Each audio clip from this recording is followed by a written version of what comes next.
Yes. Free form. We're going free form. Yeah, we're going freeform today. Sometimes you just gotta go with the flow. That's how it's gotta be. Yep. Oh, it's been insanity here in America last week. It was just a horrible week. I've It was noticed such a horrible week. do you get any sleep? You're so busy taking it all in and letting us know what you think. Yes, I do that. I do that. Um, you gotta keep up with these people. Yeah. It's like what I published a piece yesterday about this whole Warner Bros. Discovery thing. And it's like, the deal itself isn't even closed.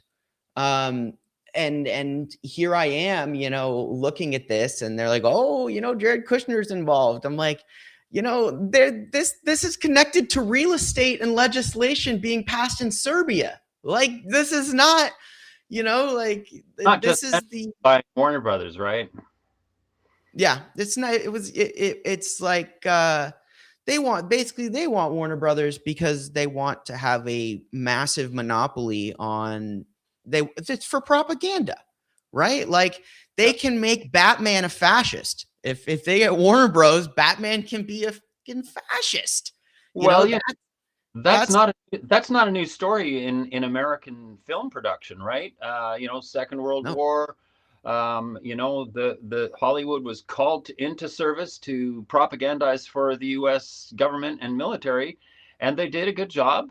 They created actually a very creative job. Created some, especially Mhm. cartoons are hilarious. Anti-Hitler cartoons are hilarious. If you haven't seen them, go see them. They're hilarious.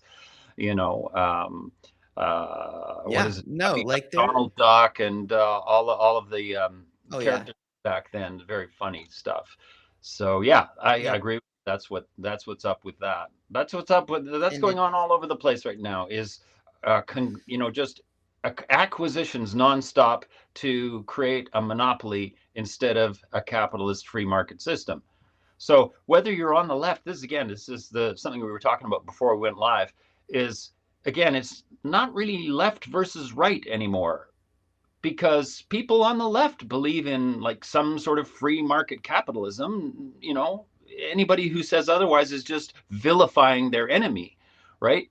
So, is it left? Is it right? No. When an oligarchy takes over, that is no longer left or right. That's oligarchy versus poor people. right. Yeah, well, that's exactly what it is, right? I mean, like in this whole thing, I was reading something the other day, and I can't remember what it was. I read so many things, but the essence of what it was saying is that the most important part of killing a democracy is convincing people that they like have it made while they actually have nothing at all. And that's what America is, right? Like they've convinced people that they're free. Like it's the most Orwellian dystopian shit ever. Freedom is slavery, right? Like like it's actually like that's genuinely what it is. Like and I read this phenomenal article by Clinton Alden, who I'll have to send you his link because he Yeah, I don't. is brilliant, unless you've already read him. No, I But don't. he's brilliant, and he was talking about how the government makes money and how basically back at the end of World War II, there was this guy who was a pure American capitalist, and he was arguing for the abolition of taxes. And his argument was that basically uh, the government doesn't need to tax you because for any money to come into existence, the government has to write it into existence. It's not like, the Congress has a bank that it borrows from. When they allocate funds, the, Treasury prints that money. That money comes into existence like that. And then it is paid out and it goes into the economy. The argument essentially is that this guy was saying is like, the government doesn't need to worry about paying back its debts. It needs to worry about inflation. because the issue is not that the government, when they say, oh, we can't afford this program, that's an outright lie, because they can afford whatever they want. Because when they moved away from the gold standard, there's no limitation on, they can't say, well, we only have so much in our gold reserves, so we Hmm. can't put this money out. But the second you basically just say, I can print whatever I want, the value is basically determined on what is attributed to the value of the United States market. Then you are limited by inflation.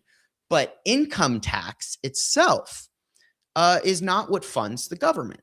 In fact, it has nothing to do. Whatever they're doing with income tax is not the limitation, because if they want to fund healthcare, then they say Congress is going to allocate X amount of money to a social healthcare program.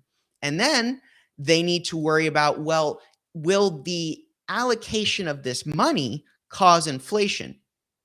But if they wanted to say, you know what, we need to, American debt is a problem, right? Like total debt's, over 1.3 trillion dollars now. Uh, then we're going to allocate money to pay that off so that Americans can start saving money and putting it back into the economy, which would in turn reduce inflation, right? But they say we can't afford to do it, when the reality of how this monetary system works, of course, is that they absolutely could, and that they've convinced people that the finite system that was created under a gold standard no longer applies after they made the shift. And they continue to tax to fund these things when they have created a system they don't need to. And the irony is that this guy was arguing for it because he didn't want the government to tax businesses, right? He was an oligarch, and he didn't want them to tax businesses. So his intentions weren't noble. But, Clinton's position is that that doesn't change the fact that what he said was true, and that the income tax and the taxes levied on Americans for all of these things, from specifically, it's important to note, a federal sense. Okay, so a federal government that issues its own currency doesn't need to do this. Now, state and local governments do in fact need to do taxes because they don't issue their own currency. But I thought that was exceptionally interesting. And it really just goes to show, like, to your point, this idea of propaganda and this cancel culture that I'm looking at. Oh, you are against taxation? You're a communist, right? In the Red Scare, that's how they kind of buried these ideas for so many years. I don't know. What are your thoughts on that? Well, I've never spent much time with things financial. I'm not good with numbers, and I don't know much about that topic, the Just the economy, concept itself, not economics. the. But you see here, I would ask you this question when you describe what you just described, which I have no counter argument because I haven't read any of the material. But I would say, oh, so you agree with Trump that we're going to just get rid of taxes? People don't need to pay taxes. However, I can't do an imitation of Trump because I'm trying not to listen to him anymore. But he's going around saying, oh, well, eventually nobody will have to pay taxes because he's read this same material you're talking about, and he believes that somehow he doesn't believe that you need no taxes whatsoever because all you need to do is print money. And I frankly find that to be a little too simple. Um, as Yeah. a nation, I find that a little bit simple minded because Trump seems to think that you need to tariff. He describes it as tariffing other countries when, of course, American businesses are actually paying for it. So it goes against the concept that you just described, right? Where I'm yeah, this I'm so author glad you're you this actually asked author that you're citing question.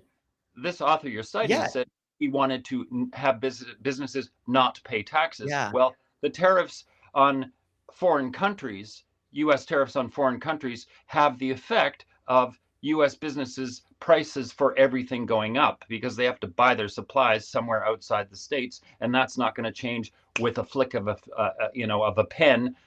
This kind of pen, it right. goes up and down when it The signs auto pen. the The auto auto pen pen is what he that uses, loves like to Sleepy Joe. So as I say, I'm not really up on these things, but there's something fishy always going on with taxation. But I don't see how, if you get rid of income tax, that the government can function. And I'd have to look into it, but I find the whole notion that all you have to do is print money and then all of a sudden the problems are solved. It seems too simplistic to me. Right. And to your point, I'm really glad you asked that question because it brings up the nuance of the argument. And Clinton also touches on this in his article. And I'll make sure actually to link it in when I publish the recording later, so you guys can reference it, because I'm certainly not an expert by any means. I just thought this idea was and really important, and where he did mention that taxation has value as a regulatory measure.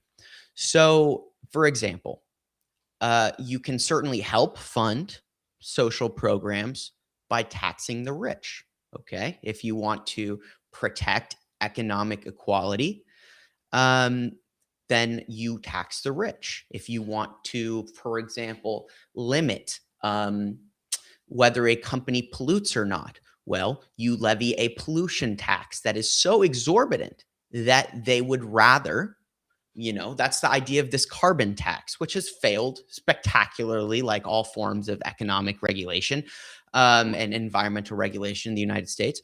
But the concept remains And the same. As a regulatory measure, it's fantastic. Now, where I think, I think his argument more so is in the idea of taxing the average worker, right? Taking 20% of a paycheck from someone who makes less, because you're effectively regulating their wealth, right? Because it's a regulatory measure. Yeah. Well, the idea, it's really clever to pay lip service to these ideas because it makes people feel like things are actually being done, right? So these fines and penalties when polluters and corporations do things that are against environmental regulation, for example, the penalties are so small. It's like a line item on their budget. We have advertising, we have R&D, and we have fines. And fines are usually so minimal that it just doesn't matter to the company, and they'll continue to do whatever they want. But the government can say, look, we've got these regulations. We're regulating business to protect citizens. So it's a shell game. When it's not implemented correctly, it's a shell game. But if the government tries to implement it correctly, the businesses freak out and say, oh, we're going to pull funding from this and that and from your PAC and so on and so forth. And that's another problem, is funding elections in the US is ridiculous. In Canada, it's a little more under control. You can't buy elections in Canada, basically. Yeah. So, that whole, the regulator that taxation is supposed to provide is not being provided because the oligarchs won't let it happen. Now, Robert Reich has said numerous times, if you follow Robert Reich, you get his stats all the time through social media, that this less than 1% of the population that owns 60% of the wealth, those people, if they gave up some small number under 1% of their annual earnings to taxation. In other words, if they actually paid their taxes, it would pay for all social programs. You'd be able to have free education up to university. I mean, the number of things that could be funded if the oligarchs just paid 1% tax is extraordinary. And I just asked the question, well, why isn't that happening? That seems to me to be a perfectly reasonable thing to do. And after the Second World War, big corporations were taxed in the US at 90%. Yeah. No, it's 90%. true. And And yeah, there was no, it's social so true. consensus that they should pay to develop, US industry after, and society after the Second World War. So, Yeah. that's an interesting topic. Um, Yeah. how about, since I'll we're doing send you free the market? link. Yeah, please do. I'm Yeah. interested to read it because, well, like I say, I'm not super educated on that particular I'm not topic. either. And it's like I constantly like try to immerse myself in that world and in the markets and Yeah. these things So, because It's so important. It's so important when my country in particular is just all these dudes are just using this playground that they have successfully turned our economy into to hoodwink everyone out of money. And it's Right. like to have an idea of what we need for things to be better, I have to understand where they do all their grifting, Yeah. right? Where how they've grifted the economy. So it's like that's like I did when I went to, community college or whatever, like I couldn't decide what I wanted to do. And at the end of the day, it's like I felt like I was just like dancing around. And so I took my time off from I got my AA in business management, and then I said, okay, there's a degree. Let me go figure out what I want to do with my life. And so eventually I ended up here. Much later in life than I thought I would realize my calling, but so be it. That's just life. Right. As I Right. and at 25 with my frontal lobe fully developed, now I'm doing investigative journalism and civic engagement. Not what I thought I would be doing. Interviewing a great friend who's not even interviewing, having discussions with a Right. great friend who's a Canadian composer. Life is So full of surprises for right. us. So you So, you bring yeah. point, right? The point you bringing up is the intergenerational thing that's kind of happening here, and Yeah, also yeah, let's do that. that comment that you made about the mind being fully developed at the age of 25. I think that's something that people should take into consideration when they consider all of the evidence about how our society should be structured, and how people growing up, how that should be handled up to the age of 25. And I think there's been a big um, misunderstanding and actual abdication of responsibility of the adults in the room to allow a whole bunch of stuff to emerge in our culture over the past couple of decades, that has really negatively impacted young people under the age of 25. And that's kind of the lead in into the next topic I thought we might explore, and that is uh, the culture of well, some people call it wokeism, which is confusing because there's I'm there's good awake. wokeism and there's bad wokeism. Okay, so there's good and bad, but the point being that a number of developments have happened in popular psychology in our society that has really weakened people, not made them stronger. And I'll just allude back to one of the comments you made about economy and whatnot, that people feel like they've got it made, and that's why they won't challenge the oligarchs. Well, that's falling apart in the United States because people have always been sort of convinced that, oh, we have a comfortable life, and we're doing reasonably well. But once you're not no longer comfortable, once you're no longer comfortable and you have to actually count all your pennies and buy cheaper food, and you start to really feel like my life's not comfortable anymore, and I just lost my job to AI, and go on a big list of stuff that is negatively impacting your life, then the whole thing falls apart, and the mythology falls apart, and the oligarchs get exposed, and you get mass demonstrations. You get people going to, Bernie Sanders. You get ex-MAGA people going to Bernie Sanders speeches and OAC and so on, and so things are starting to change because that myth is being completely debunked. Let's say. Anyway, so I want to just talk about this book that I read recently called, from a library, of course, I borrow it. The Canceling of the American Mind. Now, this Yes. is about cancel culture, okay? Now, cancel culture, it's really interesting, was a big topic during the Biden administration Hmm. because there was a lot of activity going on around DEI and woke critique of society and so on, and uh, it was everywhere. And now people are just like scrambling to just stay afloat during the Trump era. And because all of these strange, white nationalists and strange sort of Christian nationalists are all now emboldened and taking center stage, they, they finally get their say, right? And one of the things, I'm just going to take a bit of a risk here, but one of the potential benefits of this awful time that we're living through is that people will take a second look at some of the extreme um, wokeism that is close to fascism, which I've talked about on our previous um, uh, episodes, um, that people are taking a second look at that and now being a little more critical of all sorts of things that are happening in the society, and not just immediately and kind of knee jerk saying, oh, it's left, it's right. I think people are starting to develop what we're developing here, that a dialogue, and starting to realize that it's not all left and right anymore, right? So the culture that created this fragile state, um, it's if you read the introduction to this book, and we should put a link. Can you stick a link actually in the chat Yeah.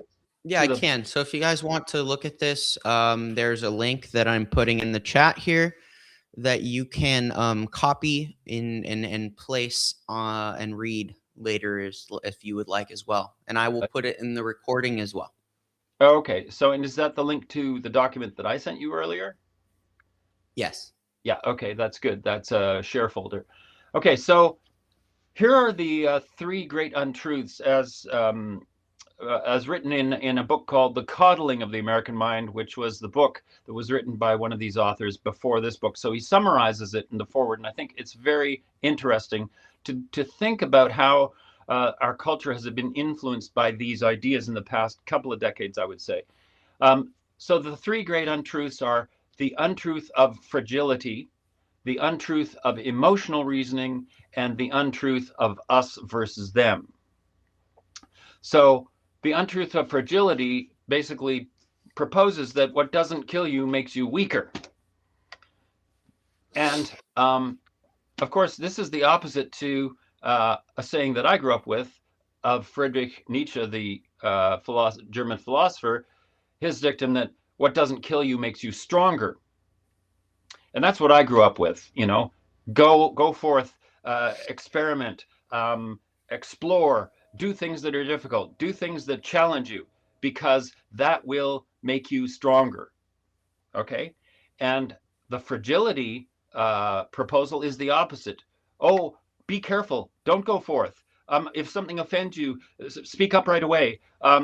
In other words, in your fragile and uneducated state, whatever comes in front of you that might make you feel uncomfortable, you have to try to get rejected as soon as possible. So, um, yeah, which is basically what I said. I've just kind of done it in my own words. I've summarized what is written here in the foreword. But here's an example. If you shield your child from all dirt, germs, and viruses, you block the development of the immune system, and you condemn your child to a lifetime of autoimmune diseases.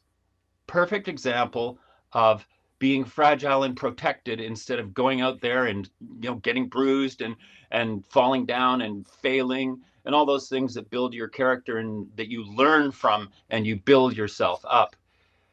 If you shield your child from all risk, teasing, and exclusion, you block the development of normal social and emotional skills, and you condemn your child to a lifetime of anxiety and social incompetence. Anxiety, social incompetence. That's kind of where we're at when you just look at TikTok feeds and you look at people spewing shit in the comments and just, I don't know what they feel when they do that, but it might be some, very lame way to try to make themselves feel better about their anxious and disempowered state. I would say disempowered. So, number two, the untruth of emotional reasoning. Always, Before you go on, I'd love to yeah, you should talk. I think yeah, I would love to talk about just that for a second because Yeah, I think this idea of sheltering and these things, and I was kind of talking about this a little bit earlier, like when we were talking before. And it's like they're being woke or sheltering does not mean that or stop, like what am I trying to say? So basically, you can have a world where you don't tolerate bigotry and racism and homophobia and all of these things in society, whilst not sheltering people from the reality that it existed. Right? Like to understand that something is wrong, to understand slavery was wrong. You can't not talk about slavery because then people will rediscover slavery and not consider it wrong. You would have to do all that again. You cannot, cancel homophobia by canceling the fact that people were homophobic. In fact, it's counterproductive.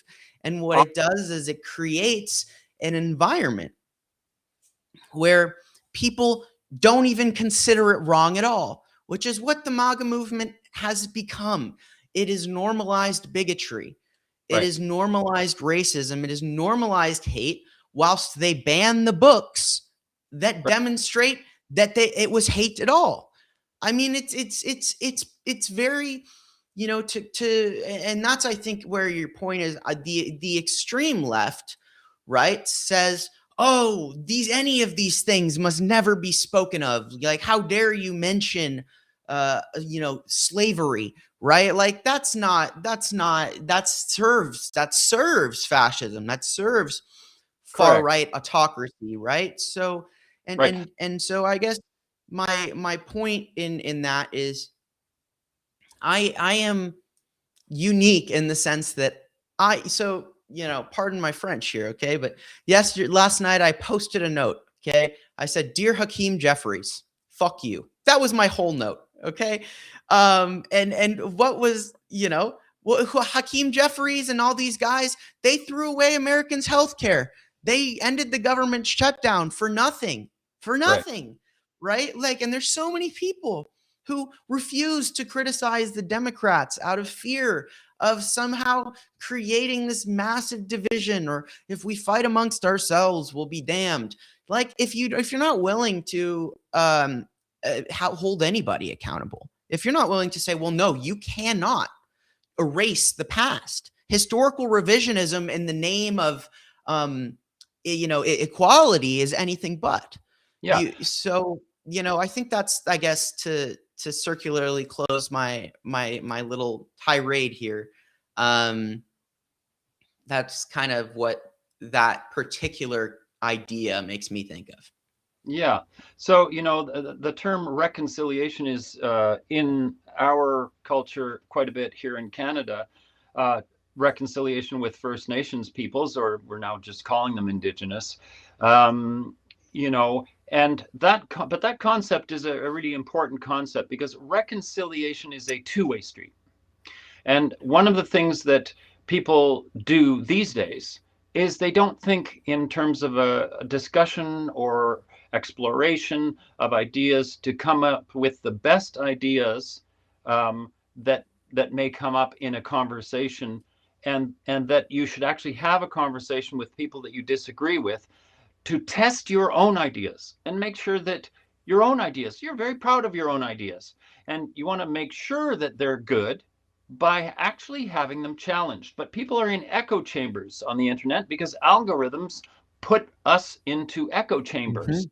And so the Yes. problem with echo chambers is that when you see something from outside your echo chamber, you feel threatened because you've identified your own personal self-worth based on everything that Mhm. you.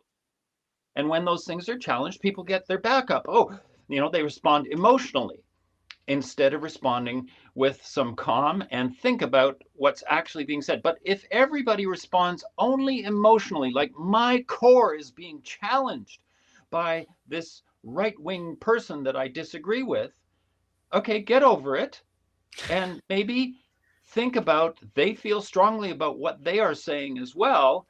And maybe if you had a conversation, both of you might mollify some of your more extreme views by having a discussion. This is virtually impossible these days. People will say, people on the left will say, oh, all conservatives are bad. They're bad people and they have bad ideas, and they shouldn't even be allowed to speak at our university. What?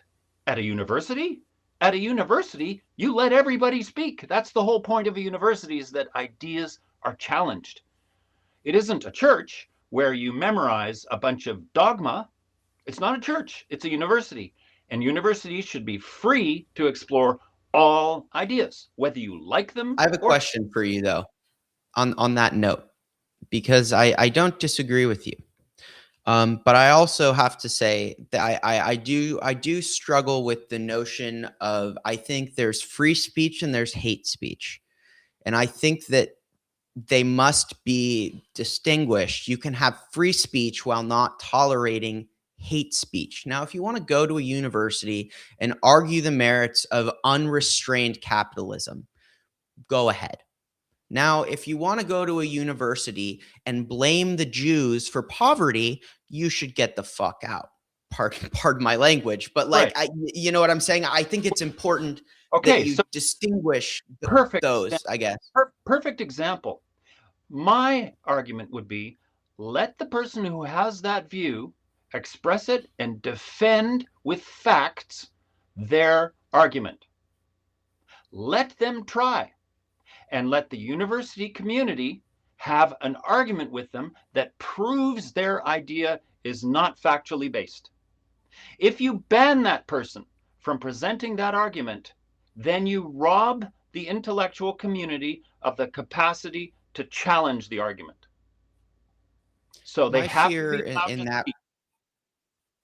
yeah, no, I understand. And I guess, to devil's advocate with you here, my fear would be that by platforming the idea, okay, like, again, it's okay to historically acknowledge that someone has argued this, right? Like, someone has argued X, Y, and Z, and historically they've been disproved, right? These arguments have happened before. Now, the danger in platforming the discussion is that you have your Ben Shapiro's of the world. Okay, it's very easy to, and normally I would say in a different, like, if you go back, say, 50 years, where it was hard to take a 20-second video clip and put it onto the internet without context of Ben Shapiro spraying a bunch of crime statistics like a fire hose at you, and then blaming black people, but then cutting out the part where the academic rebuts it. Um, Right. you know, I think in that particular regard, um, as times change, we need to be careful, because it's like, as much as I would love to say that, yes, you know what, the academic community will disprove them. The issue in America is that, I'm going to be blunt, people are dumb. Okay. People have been made exceptionally dumb in this country by design. To give you an example, I was watching a YouTube video, okay, of, it was, I don't know if you're familiar with Reddit, but basically it's just like the internet's dumping ground, right? Of just Right. anything you can imagine. And it was a thread of young people basically asking, "Hey, should I break up with this person? This is what happened. Blah blah blah blah blah." Uh, Long and short, uh, you know, basically, he's going through these things, and I'm reading the messages he puts on the screen, and I'm watching these people, and I'm like, this person can't be more than 15 years old. I mean, this is the most immature dialogue, like the fact that they're talking, and I'm reading one particular message, and the way they're texting, he's like, you are, and abbreviating everything, and it's so awfully worded, and it's all misspelled, and I'm like, oh my god, this person must be 15, 16 years old. And then I thought, god, even if I was 15, 16 years old, I wouldn't write like that. And then I saw the person was 25 years old, and then I was like, oh my god, like, that's me. That's me. And so I can see a world where a institution invites an academic up on the stage, and they argue the merits of bigotry or whatever, and then people that can't even spell your and have to abbreviate it down to a 2-letter word that doesn't exist. But look, Shane, May wait, So that's my yeah, counter. That's, I sure. suppose But it's here's my counter argument to you. Those people aren't in a university stadium hall listening to anybody. Those people don't even get admitted to university. This is not the context. You don't take it out of its context. At a university, you have people who've been admitted to university who are trying to pursue knowledge and Mhm. creative thinking. Okay, so I don't care about the 25-year-old who still spells like a 15-year-old. It's not relevant to this discussion. And the other thing I just want to challenge you on is a Yeah. word you used, okay? Because words are really important. You used a Mhm. word that is used very often by people who defend censorship of speakers based on their political allegiance.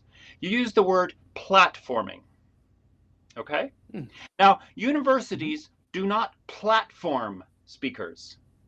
They allow free dialogue to exist. As soon as woke people started attacking university administrations by saying they are platforming a speaker, they took away the actual uh, raison d'être is the French word, the actual essence and the reason for a university to exist. A university exists to challenge people on a continuous basis and to have opposing ideas bang against each other so that people can develop their critical capacity. And as soon as you take that away from a university, it's no longer a university, it's a church where you have to memorize data and information that is pushed into you like a church pushes religion into you. And that's why I really disagree with that word platforming, because universities don't platform, they present speakers from all across the spectrum. And that's their job. And as soon as anybody, left or right, says that universities have to stop doing that, they're asking a university to stop being a university. That's my Okay, take on it. so absolutely, and I think you're valid in the term platforming, and so I guess where my particular struggle is with this concept, because I agree with you. I agree with you in principle, and I want it to be true.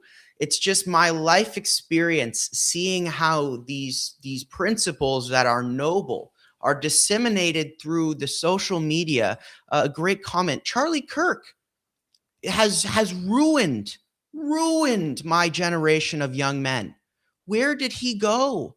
Everywhere was a university, and everywhere he went, because of how these people, unfortunately, all good, it goes back to all good things are ruined by those who abuse them, right? And in that sense, they have abused the credibility and the the notion of an educated and true dialogue like one we're having here has been ruined by these people, by them like Charlie Kirk going and arguing and having a credibility on a college campus, and he's a college educated man, yet he's also arguing that the Civil Rights Act was a mistake, and Okay, that so, that's a political, and that hits the okay, so, social media like wildfire, and okay, that's where I get stuck.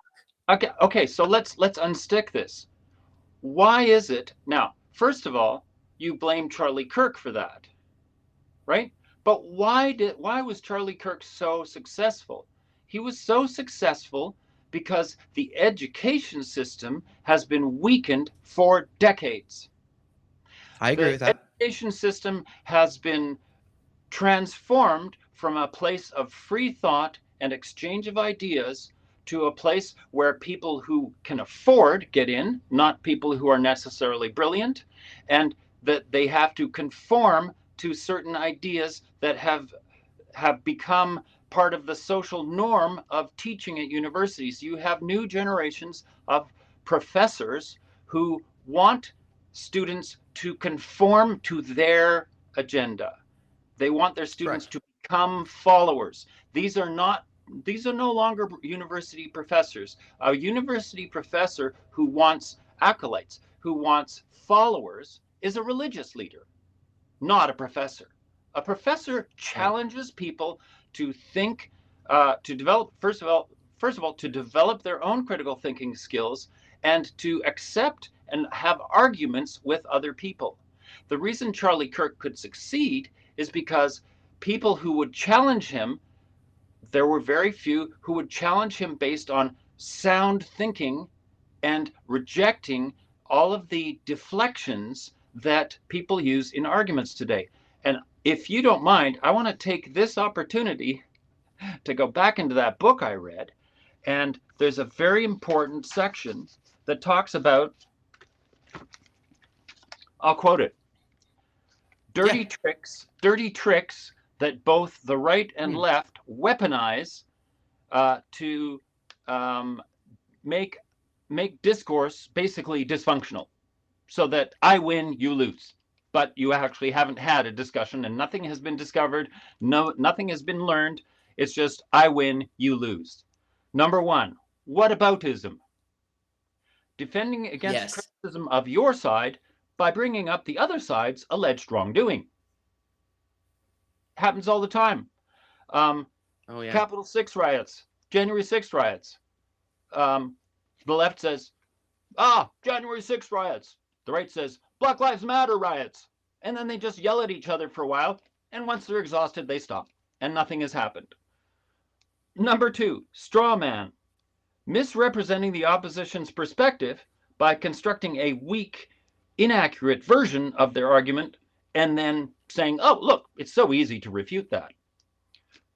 Okay, so that happens left and right. Just saying, oh, look, their argument is so weak, and here's how it's weak, and therefore it's just not valuable at all. Now, if you don't allow your opposition to say, what are you talking about? My argument is not weak. Here are the strong points. Then you don't get a discussion. So that's straw man, you know. And then another one is minimization, claiming that a problem doesn't exist or it's too small to worry about. Yeah, that's a little small problem over there in Gaza. You know, these people. You know, it's all Hamas, and you know, it's just we can kill them all because they're all Hamas. It's like minimizing.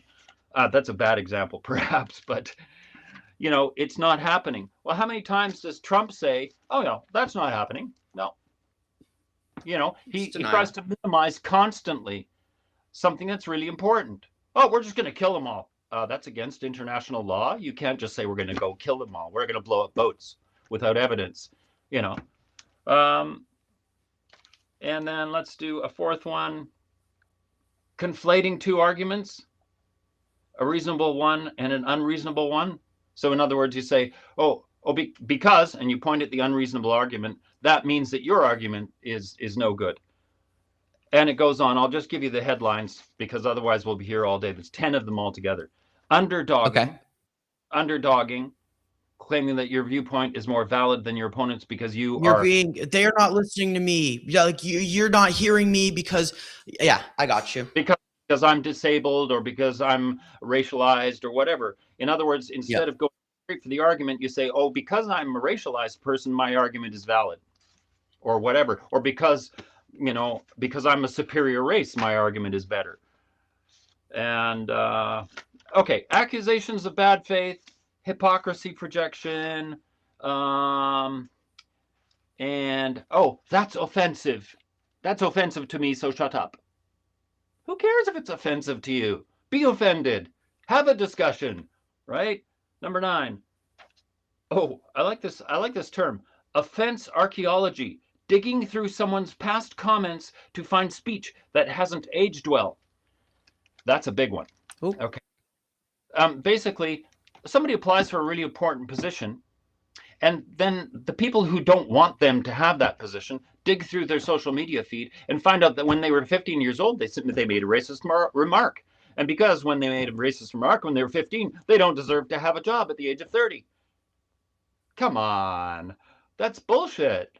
And that's done all the time. People lose their job opportunity because they're people who want that job, or people who oppose them because they think they're too woke or whatever, or too right wing, they'll go into their social media feed and they'll find something that they said when they were an irresponsible teenager, and they'll say, "Oh, you see, this person believes this."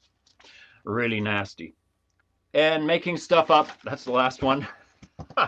Yeah. Making stuff up. So, I think like I I agree in principle. I really do. However, America is so this is just my observation. Like all of the things you just discussed, right? You just said all of those flaws. That is exactly what Ben Shapiro and Charlie Kirk do Exactly. on camera. And you said something that the problem was not that people didn't present great arguments against them. I disagree. I used to watch the videos all the time in full. It's not that he wasn't disproved or absolutely roasted. It's that when he lost, it was never ever shared. And that is the problem. There's the ideal, which is I agree idealistically that this is all I want this to be true. I want this all to exist. But my lived reality is that in America, and maybe it's different in Canada. Maybe you guys probably have more stringent fact checking laws, what you can and can't post, how things are done. I guarantee you have better access to information, much better education, and so America is unfortunately in a position where they have mastered the art of platforming lies, of ad hominem, of straw man, of whataboutism, of how Right. many times I've seen Ben Shapiro go, "Oh, well, your argument is this. What about the fact that black men account for 45% of the crime in these areas?" Well, you're citing a statistic, Ben, without really the giving the nuance of the fact that, well, of course they're 45% because you're talking about an entirely black community. But the reality is that the majority of the crime, that's not 45%, is the minority of white people. But you're not talking about that. Oh yeah, of But course. they can sit there on a university or speak at these universities to hundreds of young men.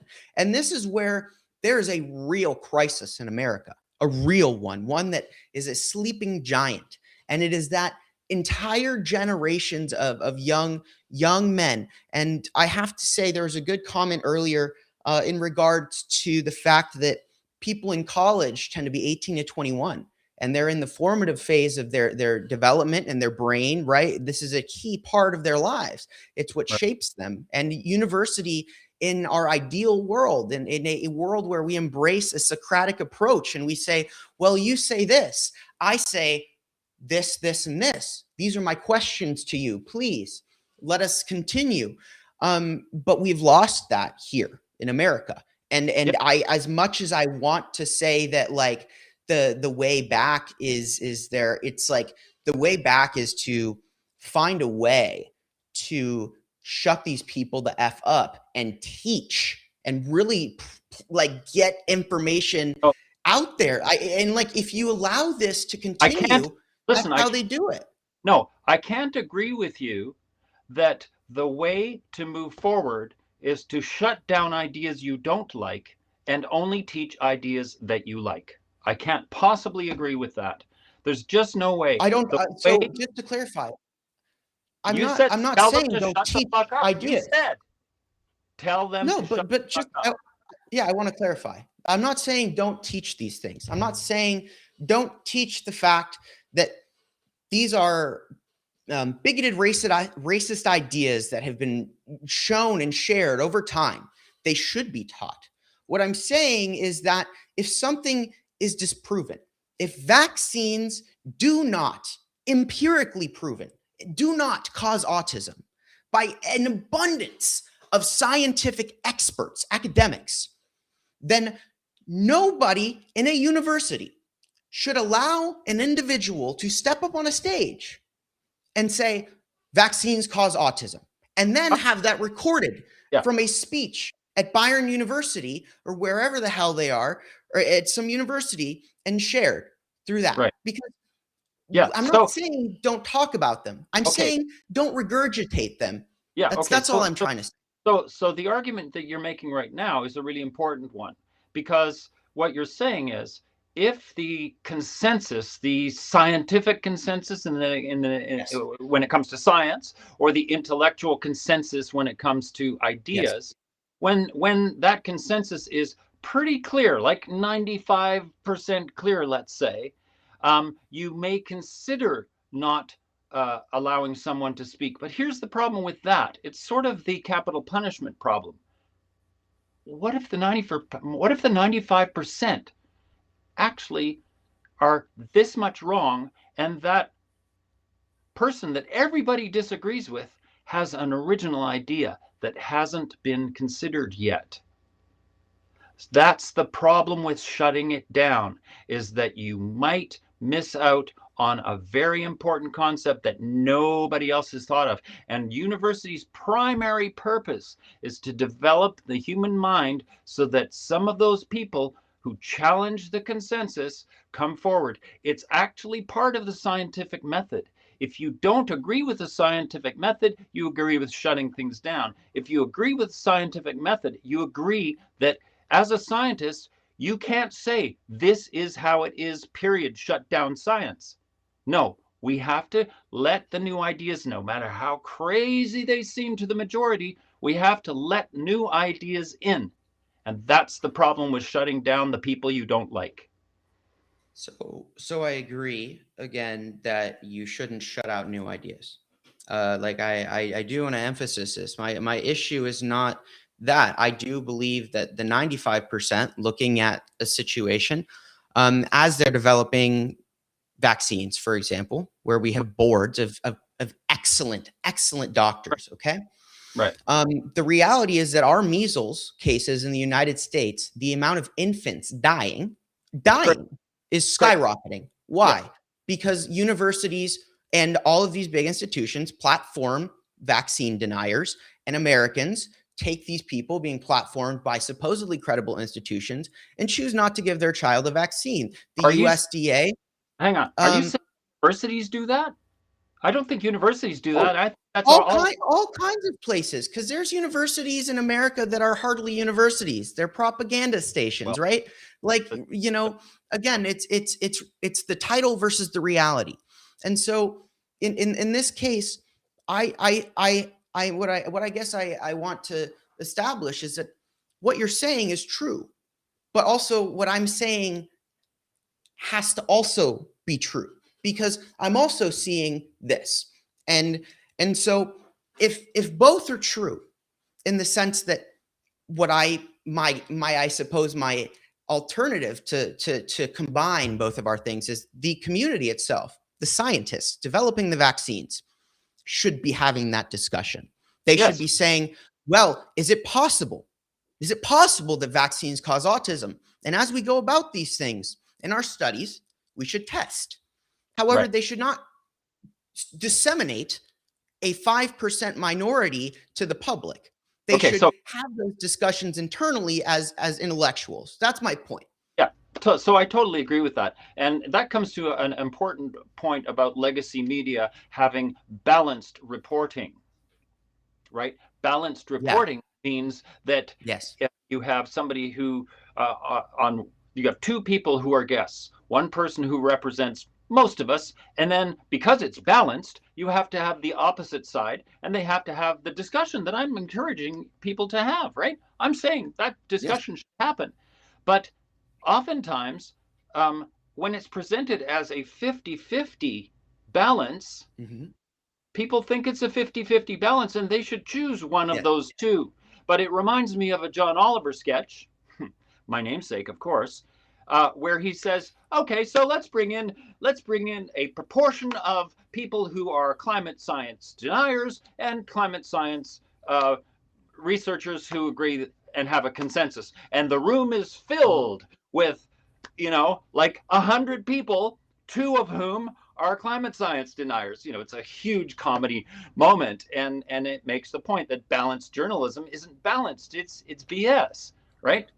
And so that's more or less what you're saying, and I have to agree. And that's the problem, is the notion that um, some arguments can be quickly and easily dispensed with, but people Right. allow, and again, you can almost use the term platforming, which I disagreed with earlier.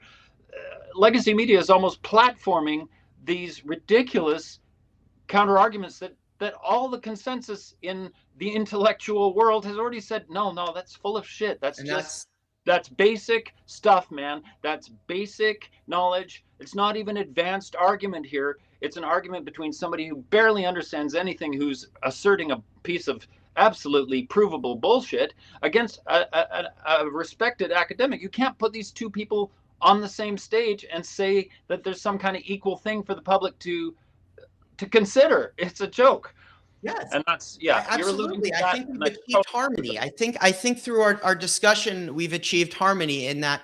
The scariest thing about all of this to me, John, is that the people who do this, the most talented, the Charlie Kirk, the Ben Shapiro, they know that they're lying. They know that they're wrong, but they know how to build a straw man argument that is apparently ironclad.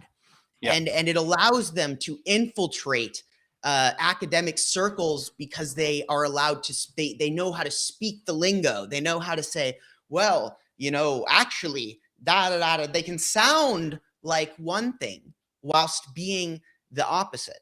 That is who I find most dangerous, and these are the people who are taking lots of money, like Tucker Carlson from Russia, right? Like, he's a very good talker.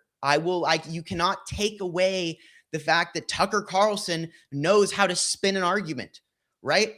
You can't take away the fact that Ben Shapiro can rattle off numbers with the best of them. yeah, But what exactly. I can tell you What? is, I, if I had a discussion with Ben Shapiro, I would tell him to slow down. That's how you stop someone like Ben Shapiro. Well, Ben, hold up.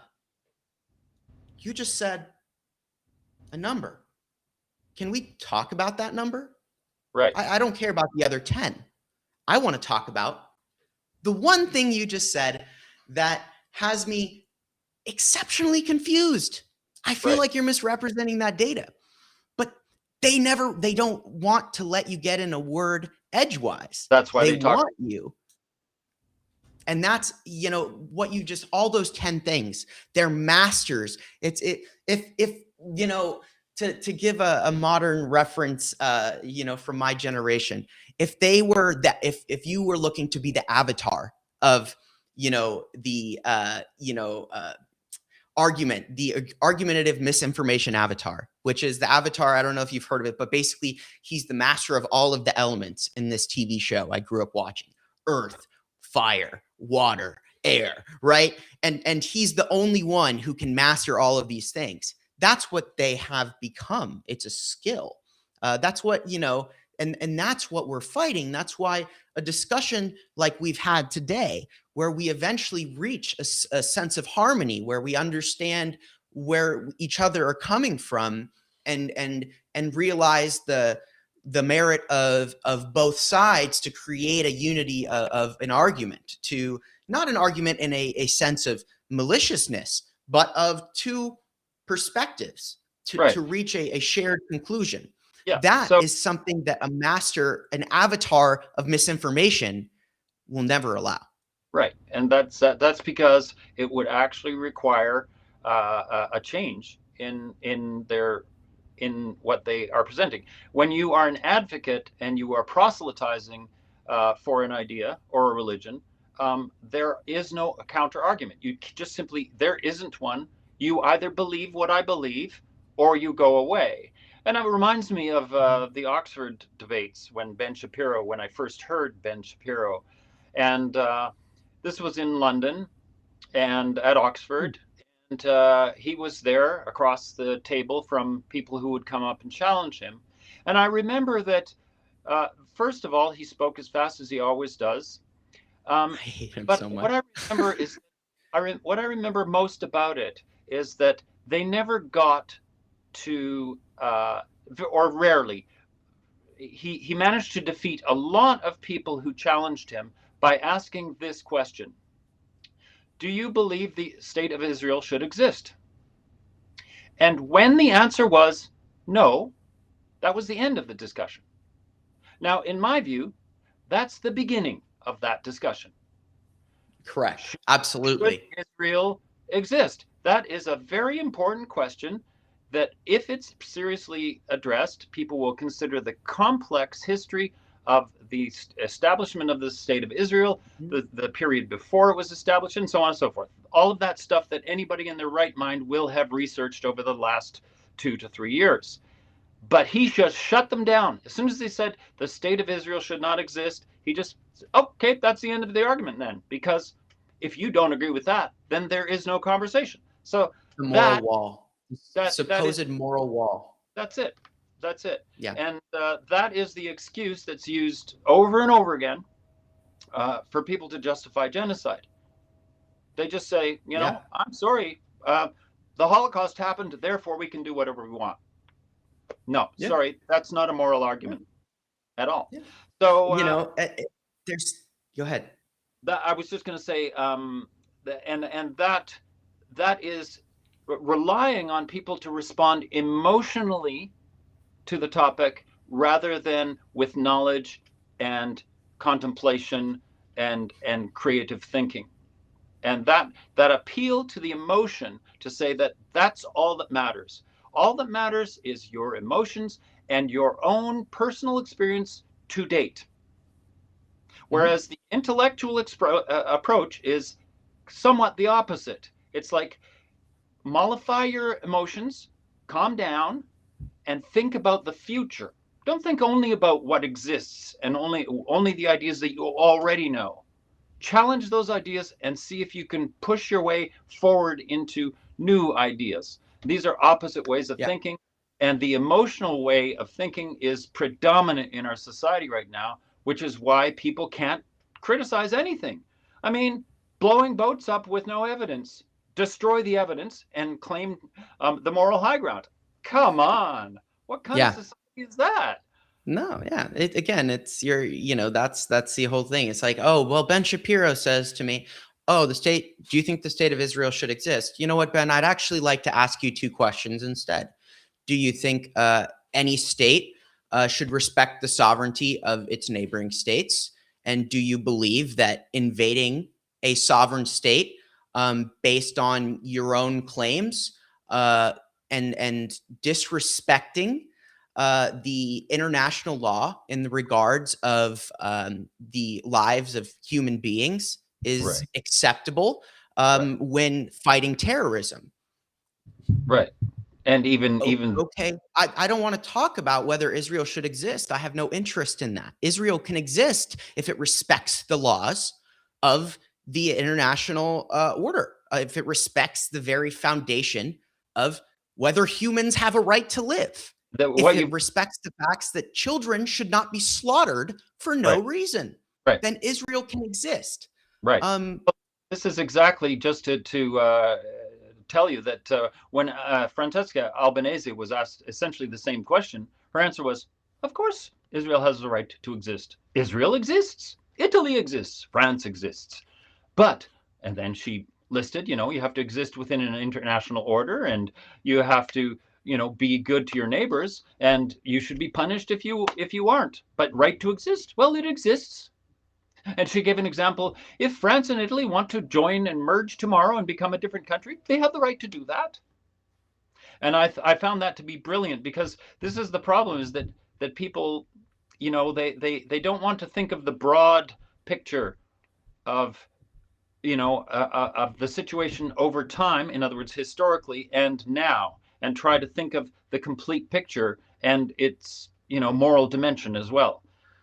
And that's one of the problems with the time that we live in, is that people, when they critique whatever, whether it's government policy or a foreign government's policy, they have to have a broader context that includes a moral question. that Yeah. moral questioning, I I would say. I think that's um I think that's a good bow on today's dialogue. I think that I think we really achieved in our free form format the nature of dialogue. And I hope that the next time you and someone disagree, um, maybe instead of, doing all the things we talked about, say, I hear you, but Right. posit this, my friend, because while at the beginning it seemed like we were entirely diametrically opposed, in reality, we were not at all. So, in that sense, that's where we, as here at the Firebrand Project, that's our core mission. That's the core of the dialogue, is to try and model what real civic discourse looks like, Right. between not only two people who are different in age, but two people from different countries, Right. who come from an entirely different place, and to prove that not only is that kind of discussion possible, it's very valuable, and I hope that all of you guys enjoyed this discussion today. I know I did. It's always a pleasure to hang out with John every Wednesday, and in that regard, I ask that you support us both. So that we can continue to come to you guys every Wednesday with this show to continue the dialogue. Please go and subscribe to my good friend John. Go listen to his music. Likewise. It's super good. I love listening to John's music, and he is a very talented person, and he's a great op-ed writer. Very based and grounded in reality, but he's got strong opinions, and they're worth listening to. Have a I can plug something, Shane. I Yes. have one of the reasons I've been so busy this week is that I have an album coming out. Oh, That's why before we started, I said, "Oh, we were going to do this show on this thing, but I've been so busy." So I have an album coming out. Let everybody know about it. It's called "Out of Tune, Out of Time," and it's coming out nice. soon on Bandcamp. John Alderman Nice. Bandcamp. All right. Well, So we'll have to see next week. Um, well, maybe we can talk a little bit more about that, because that'll be exciting. But guys, free paid subscriptions helps make it all happen. We really appreciate you joining us for today's dialogue. The recording will be posted later if you missed the beginning, or if you're watching this and you are still. Actually, if you're watching this, then you made it here this far. But if you missed the beginning, the recording will be posted later. So thank you all so very much for joining us. It's been a true pleasure. And remember, the dialogue must continue. Take our discussion, take it to your community center, take it to church, take it to the bus stop, take it to your favorite cafe. And you know what? Maybe talk to that person who's sitting next to you that appears to be willing to carry the conversation, because that's how we change the national dialogue in America, is one firebrand at a time. So thank you guys. And we will see you all next week. John, any closing words, farewells? great to talk to you this week, Shane. I look forward to whatever we come up with next week. Absolutely. Goodbye, Everybody, my friends. Burn bright, care.